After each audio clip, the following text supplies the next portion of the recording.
Media మిత్రులకు నమస్కారం. ఈరోజు ఒక సామాన్యుడిగా స్థానికుడిగా రాపూరు మండల రాపూరు పట్టణ మాజీ ఉప సర్పంచ్గా ప్రజా సమస్యల కోసం పోరాడే ఒక స్థానికుడిగా చెప్పడం ఏమనగా, గతంలో రాపూరు నియోజకవర్గం ఉన్నప్పుడు నాయకులకు కానీ అధికారులకు కానీ రాపూరు ప్రజలకు కానీ స్థానిక నాయకులకు కానీ ఒక గౌరవం ఉండేది. మరి ఈరోజు నియోజకవర్గం పోయింది, రాపూర్ లెక్కలో లేకుండా పోయింది. డివిజన్ ఆఫీసులు తరలి వెళ్ళిపోయినాయి, రాపూర్ అంటే లెక్కలో లేకుండా పోయింది. మరి ఈరోజు ఎవరి ఒకరి కష్టం వల్ల రాపూరు మండలం, కలవాయి మండలం, సైదాపురం మండలం గతంలో ఒకరి పుణ్యంతో ఈ మండలాలు నెల్లూరు జిల్లాలోనే నిలబడే ప్రయత్నం చేశారు. చాలా సంతోషం. మరి ఈరోజు ఈ 3 మండలాలు నెల్లూరు జిల్లా నుంచి తిరుపతికి వెళ్ళడం చాలా బాధాకర విషయం. ఎందుకంటే చేసే పని సింపుల్గా ఉంటుంది, కష్టపడే వాడికే చెమట విలువ తెలుస్తుంది. ఈరోజు కలవాయి వాళ్ళు తిరుపతికి వెళ్ళాలంటే కలెక్టర్ ఆఫీస్కి సుమారు కలవాయి అంటే రాపూర్కి 60, ఇది ఒక 100, 160 కిలోమీటర్లు కలవాయి వాళ్ళు పోవాలంటే. మరి రాపూర్ వాళ్ళు వెళ్ళి కలెక్టర్ గారితో కలవాలన్నా లేదా ఇతర అధికారులతో కలవాలన్నా 100 కిలోమీటర్లు. సైదాపురం నుంచి 120, 130 కిలోమీటర్లు వెళ్ళాలి ఏమైనా సమస్య అంటే. స్థానికంగా మండలంలో అధికారులతో పనులు అయిపోతే సంతోషమే, కాని పక్షంలో స్థానిక ప్రజలు కానీ, రైతులు కానీ, వ్యవసాయ కూలీలు కానీ, నాయకులు ఎవరన్నా వెళ్ళాలన్నా కష్టమే. ఇది ప్రభుత్వం వారు ఒక విన్నపంగా ఆలోచించి మా రాపూర్ మండలం, కలవాయి మండలం, సైదాపురం మండలం నెల్లూరు జిల్లాలోనే ఉండేటట్టు నాయకులు, ప్రజలు అందరూ ప్రయత్నించి తప్పకుండా ఈ మండలాలు మా నెల్లూరు జిల్లాలో ఉండేటట్టుంటే రాపూర్ కొంచెమైనా విలువ ఉంటుంది. కాబట్టి దీనిపై ప్రత్యేక శ్రద్ధ వహించి ఈ 3 మండలాలు ఇక్కడికిన మనకు పెడితే బాగుంటుంది. ఇంకో విషయం చెప్పాలి మీకు, గతంలో నెల్లూరు జిల్లాలో శ్రీహరికోట ఉన్నింది. ఈరోజు పెంచలకోన ప్రత్యేకంగా చెప్పుకోవాలంటే చాలా పవిత్రమైన పెంచలకోన ఈరోజు రాపూర్ మండలంలో ఉంది, నెల్లూరు జిల్లాలో ఉంది. గర్వంగా చెప్పుకుంటున్నాం. మరి ఈరోజు మనకు శ్రీహరికోట వెళ్ళిపోయింది. మనకు గొప్పగా చెప్పుకోవాలనే పరిస్థితి కూడా లేకుండా ఒక మంచి శ్రీహరికోట షార్ వెళ్ళిపోయింది. ఈరోజు తిరుపతిలో కలిపితే ఈ పవిత్రమైన పుణ్యక్షేత్రం పెంచలకోన కూడా తిరుపతికి వెళ్ళిపోతుంది. డెవలప్మెంట్ పోతుంది, అభివృద్ధి పోతుంది ఈ మండలంలో. మరి ఈ విధంగా చేస్తే గర్వంగా మా ఊర్లో ఇది ఉంది అని చెప్పుకునే అవకాశం కూడా పోతుంది.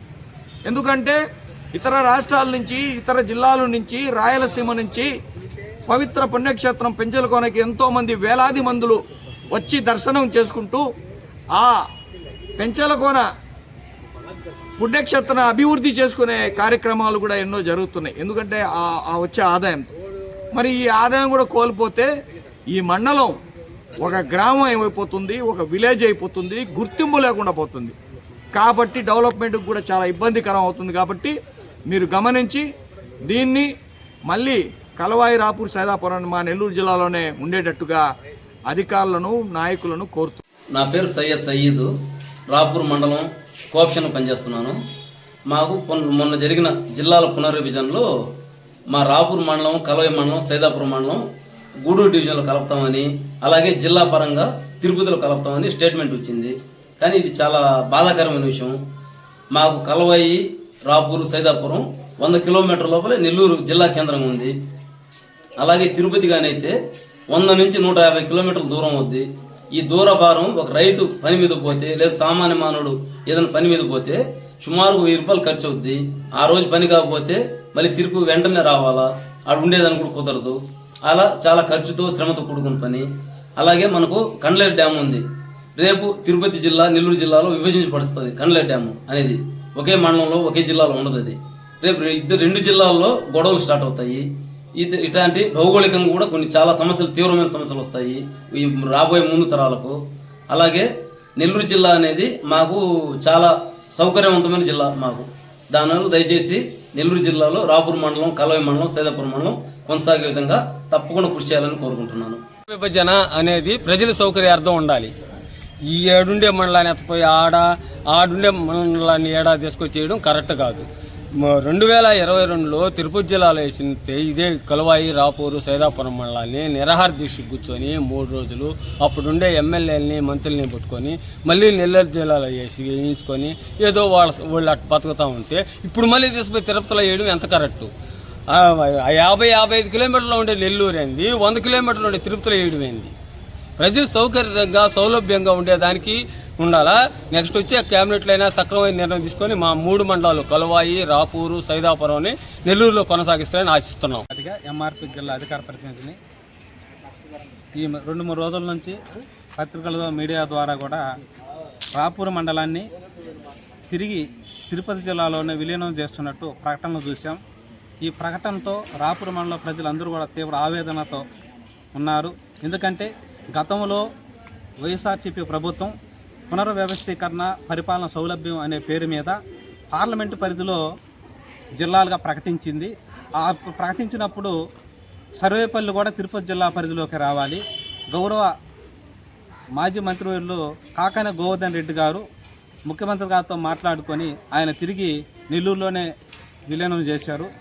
అప్పుడు శాసనసభ్యులు గౌరవ పెద్దలు ఆనం రామారెడ్డి గారు కూడా చొరవ తీసుకొని రాపూరు, సైదాపురం, కలవాయి 3 మండలాలని నెల్లూరులో ఉన్నట్లు ఆయన ప్రయత్నం చేసి విజయం సాధించారు.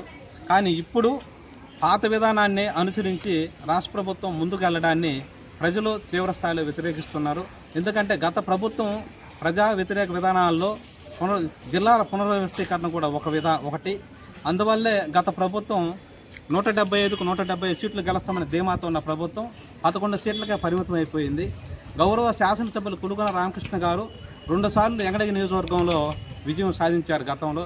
కానీ ఆ డబ్బులో ఈరోజు 16,000 ఓట్ల మెజార్టీతో ఆయన ఘన విజయాన్ని సాధించారంటే ప్రజలకి జిల్లాల పునర్వ్యవస్థీకరణలో ప్రజా వ్యతిరేకతను ఓటు రూపంలో చూపించారు.